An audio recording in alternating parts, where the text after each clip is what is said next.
మీకు ఆయనకి ఎక్కడ వచ్చింది గొడవ అసలు? అయితే ఈ ఎజెండా పాయింట్ ఏదైతే పెట్టాడో ఈ ఎజెండా పాయింట్ల మీద గట్టిగా మాట్లాడినా ఆ వీడియో మీకు పంపిస్తా. అయితే నేను మెంబర్షిప్స్ ఇవ్వాలి, రిటైర్మెంట్ ఇవ్వాలి అనే అంశం మీద మాట్లాడిన వీడియో ఒకటి. సరే ఇదేదో బాగానే ఉంది కదా, మనం ఫ్యాషన్ అని లీడర్షిప్ చేస్తున్నాం కదా ఫ్యాషన్ కోసం అని చెప్పేసి నేను జస్ట్ వాట్సాప్ స్టేటస్లో పెట్టుకున్నా. ఓకే, మీరు మాట్లాడింది అది కూడా మాట్లాడిన వీడియో మాత్రం. ఇంకా దానిలో ఇలాంటి కాంట్రవర్సీ లేదు, ఎలాంటి బూతులు లేవు, ఎవరిని తిట్టినట్టు లేదు, అసోసియేషన్ కానీ ఏ మెంబర్ కానీ తిట్టినట్టు ఎలాంటి రాంగ్ లేదు అందులో. అంటే చాలా క్లియర్గా ఉంది వీడియో. ఆ వీడియో మీకు పంపిస్తా. ఆ వీడియో పెట్టుకున్నందుకు అతను కనీసం నాకు ఫోన్ చేసి చెప్పాలి, ఎందుకు పెట్టావని తీసామని చెప్పాలి. లేదంటే అలాంటి వీడియోలు ఇంకెవరైనా పెడితే బాగుండదేమో అనుకున్నప్పుడు అఫీషియల్ గ్రూప్లో 500 మందికి తెలిసేలాగా పెట్టాలి. ఎవరు పెట్టకూడదు, చేయకూడదు అని చెప్పాలి. అసలు అట్లాంటి వీడియో తీసుకోమని చెప్పి కూడా అతనే చెప్పాడు సార్. కెమెరామెన్ ఇప్పుడు ప్రతి మీటింగ్ కవర్ చేస్తాం మేము. ఒక కెమెరామెన్ వస్తాడు, మీటింగ్ అయిపోయే వరకు ఉంటాడు. తనకేదో ఆ రోజు వచ్చిన కెమెరామెన్కు అదేదో వేరే ఫంక్షన్ ఉండడం వల్ల మధ్యలో వెళ్ళిపోయాడు. మధ్యలో వెళ్ళిపోయినప్పుడు ఈయన జానీ మాస్టర్ ఏం చెప్పాడు, బాయ్స్ మీరే ఫోన్లో తీయండి, మిగతా బ్యాలెన్స్ మీటింగ్ మీరే కవర్ చేయండి, మీరే రికార్డ్ చేయండి అని చెప్పినందుకు పక్కన నా ఇంకో డాన్సర్ ఎవరో మన ఫ్రెండే, మన మెంబరే కాబట్టి నేను మాట్లాడింది అది వీడియో తీసి నాకు పంపిస్తే అదేదో బాగానే ఉంది కదా ఏముంది అని చెప్పేసి నేను జస్ట్ వాట్సాప్ స్టేటస్లో పెట్టుకున్నాక అది చూసి ఎట్లా పెడతాడు సతీష్, ఇది అది ఎట్లా పెడతాడు, అంతర్గత విషయం, ఇది బయటికి పోతుంది, అది అది మీరు దాంట్లో ఏమి ఆయన గురించి వ్యక్తిగతంగా ఎవరి గురించి అలా ఆ ఎజెండాలో ఉన్న వాటి గురించి ప్రస్తావించారా? Agenda point, just agenda point. అది స్టేటస్లో పెట్టుకున్నందుకు అతను కమిటీ గ్రూప్లో సతీష్ మీద యాక్షన్ తీసుకోవాలి, సతీష్ ఇలా చేశాడు అలా చేశాడు అని డిస్కషన్ మొదలుపెట్టిండు. మొదలుపెట్టడం వల్ల నేను ఫోన్ చేస్తాను తనకి, అరే నాకు ఒక ఫోన్ చేసి చెప్తే తీసేస్తా కదా, అందులో ఏముంది పెద్ద మ్యాటర్ నొక్కుతా పోతుంది, చిన్న విషయం దానికి ఏదంటే నేను ఏందో రేపు చూపిస్తా నీకు, నువ్వు డిలీట్ చేయకపోతే నీ అంత చూస్తా, నువ్వు స్టేటస్లో ఎట్లా పెడతావు అని చెప్పేసి కొంచెం సీరియస్గా మాట్లాడాడు.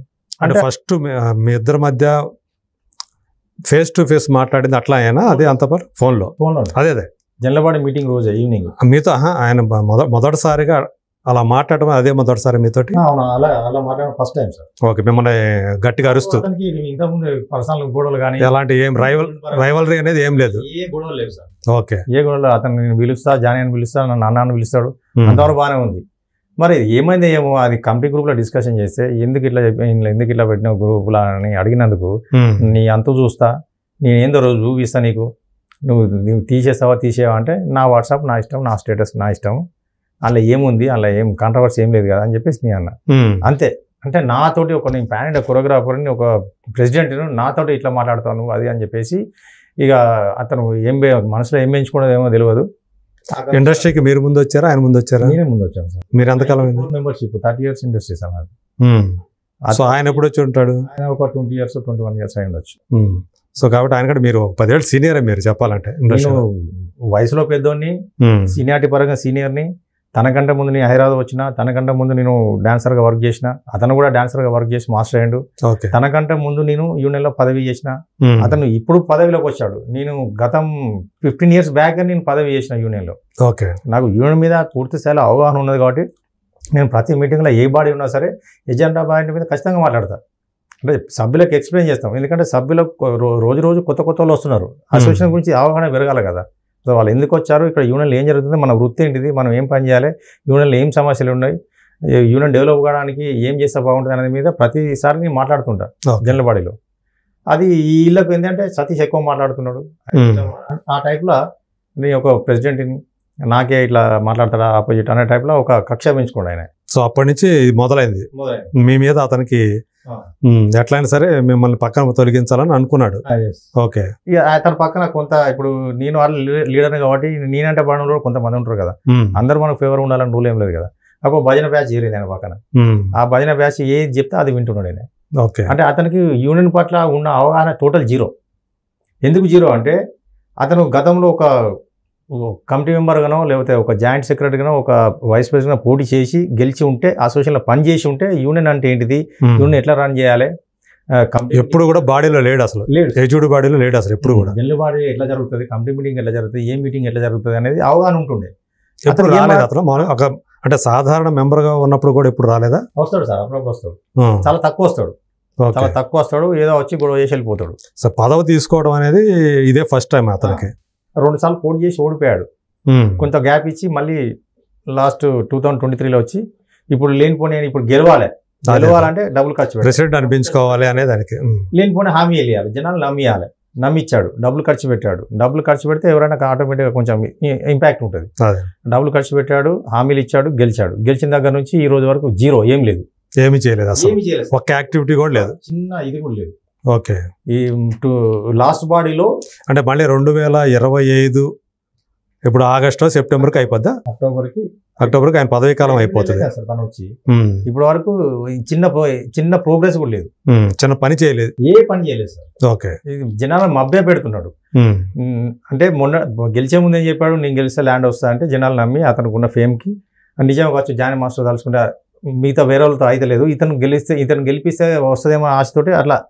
మన జనరల్ బాడీ మీటింగ్ లో ఈ ఇష్యూ వచ్చినప్పుడు ఆయన ఏమంటా అన్నాడు, ఇంకా టైం పడుతుంది నాకు, ఇంకా టైం పడుతుంది, ఇంకా 6 నెలలు పడుతుంది, ఇంకా 3 నెలలు పడుతుంది అని ఏదో చెప్పి స్కిప్ చేసిండు దాన్ని. ఇప్పుడు బయట జనాలకి ఏం చెప్తుండు, నేను రామ్ చరణ్ అన్నతో మాట్లాడినా, మీ ఇద్దరం వెళ్ళి పవన్ కళ్యాణ్తో మాట్లాడతాం, పవన్ కళ్యాణ్ వెళ్ళి చంద్రబాబు నాయుడుతో మాట్లాడతాడు, ఇప్పుడు అక్కడ ప్రభుత్వం వచ్చింది, ఇప్పుడు మనకు ల్యాండ్ వస్తుందని చెప్పేసి మళ్ళీ ఒక మస్కా కొడుతున్నాడు డాన్సర్లకు. ఇది ఇక్కడ ఉన్న ల్యాండ్ హైదరాబాద్ అసోసియేషన్ అక్కడ అమరావతిలో ఉన్న వాళ్ళు ఏం చేస్తారు నాకైతే అర్థమైతే లేదు. ఓకే.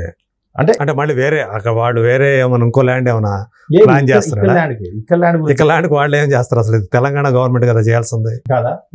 అంటే మీకు మళ్ళీ దాంట్లో లెటర్లో చూస్తే ₹1,00,000 మీ మీద ఇంపోజింగ్ అదే పెనాల్టీ వేసినట్టుంది. అవును సార్, ఇది అంటే ర్యాష్ గా మాట్లాడినందుకు, అంటే ర్యాష్ గా అంటే ఇప్పుడు మా ఫోన్ సంభాషణ వల్ల నాతో నువ్వు ఇట్లా మాట్లాడతావా, యాజ్ ఎ ప్రెసిడెంట్ నువ్వు ఒక ప్యాండ్ కొరియోగ్రాఫర్ని నువ్వు నాతో ఇట్లా మాట్లాడతావా అని చెప్పేసి ₹1,00,000 ఆ గ్రౌండ్ మీద మీకు వేసారు ఫైన్, గ్రౌండ్ మీద ₹1,00,000 ఫైన్. అలా నిబంధనలు ఉంటాయి అసలు ఎక్కడైనా. మీరు ఒక ప్రైవేటు అంటే బయట మీకు అక్కడ మీటింగ్లో కాదు, అది మీరు వ్యక్తిగతం, మీరు బయట మాట్లాడుకున్నది, దానికి ఎట్లా మీ మీద వేస్తారు? ఇది అడిగారా? ఇది కొంచెం అడిగితే ఏమంటారు, నేను ప్రెసిడెంట్ అంతే అంటున్నాడు. అంటే బయట జరిగిన సంభాషణకు అసలు ఇలాంటి సంబంధం లేదు. మీ మధ్య జరిగింది అది ప్రైవేట్ సంభాషణ కిందే వస్తుంది, 100% ప్రైవేట్ సంభాషణ. దానికి యూనియన్ కి సంబంధం ఉండదు. తనతో వాదన పెట్టుకున్నది కూడా జనరల్ బాడీలో కాదు, అసోసియేషన్ లో కాదు, లొకేషన్ లో కాదు, అధికారిక ప్రాంతాల్లో అసలు మా ఇద్దరు సంభాషణ జరగడం లేదు. Okay. Just phone to phone. అతను ఎక్కడో అంటే ఇప్పుడు నేను ఆయనతో నేను మాట్లాడితే నా మీద కూడా పైన వేస్తాను అంటాడేమో, ఒకవేళ నేను మెంబర్ కాకపోయినా వేస్తాడు సార్. ఆ టైప్ క్యారెక్టర్ సార్. అంటే మనిషి సైకో లక్షణాలు బాగుంది, ఒక నియంతృత్వ పోకడ, అంటే ఎడ్యుకేషన్ లేదు, చదువుకున్న 3rd క్లాస్, దానికి చదువుకి సంబంధం లేదు, డాన్స్ కి చదువుకు సంబంధం లేదు.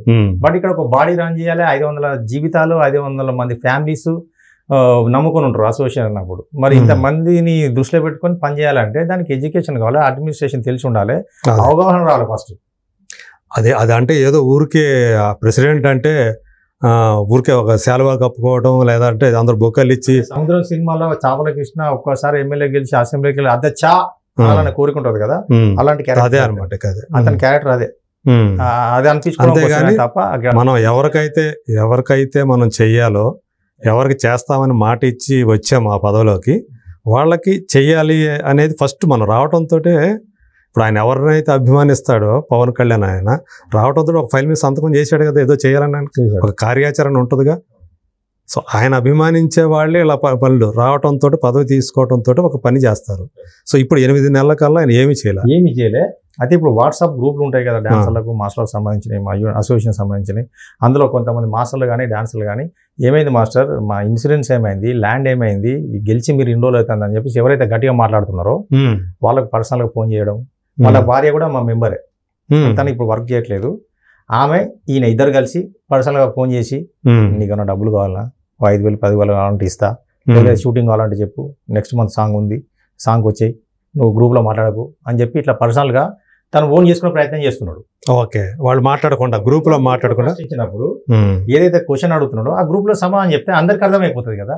అట్లా ఎప్పుడైనా ఓకే గ్రూప్లో వింటాడు, వదిలేస్తాడు, పక్క నుంచి పర్సనల్గా కాల్ చేస్తుంటాడు. అంటే వీళ్ళని మాట్లాడకుండా చేయాలి, దువ్వేసి పెడతాడు. తను కాలం గడుపుకోవాలి అంతే. కొంతమందికి డబ్బులు అంటే ఫ్రీగా వస్తాయంటే ఎవరికైనా ఆశ ఉంటుంది. అంటే ఆయన కొరియోగ్రాఫర్గా ఆయనకి చాలా బిజీ కాబట్టి చేయలేకపోవచ్చేమో కదా, మీకు టైం కేటాయించలేకపోవచ్చేమో కదా. అలాంటప్పుడు పోస్టులకు రావడం ఎందుకు సార్? మరి అదే కదా నా ప్రశ్న కూడా అదే. తన వృత్తి ఏంటిది, కొరియోగ్రాఫర్ గా సాంగ్స్ కొరియోగ్రాఫ్ చేయాలి. దానిలో బిజీగా ఉన్నప్పుడు ఇక్కడ అసోసియేషన్లో పనిచేస్తానని చెప్పేసి ముందుకు వచ్చడం ఎందుకు, లేనిపోయిన హామీలు ఇచ్చి, అది తప్పు కదా. మీకు ఇప్పుడు ఆయన వల్ల మీకు జరిగిన అన్యాయం ఏంటి? నాకు ఏంటంటే ఇప్పుడు 5 నెలల నుంచి నన్ను షూటింగ్ చేయనియట్లేదు. నన్ను 10 సంవత్సరాలు ఎలక్షన్లో పోటీ చేయొద్దని, మీటింగుల్లో మైక్ బట్టి మాట్లాడొద్దని చెప్పేసి నాకు రాశారు, ₹1,00,000 ఫైన్తో పాటు.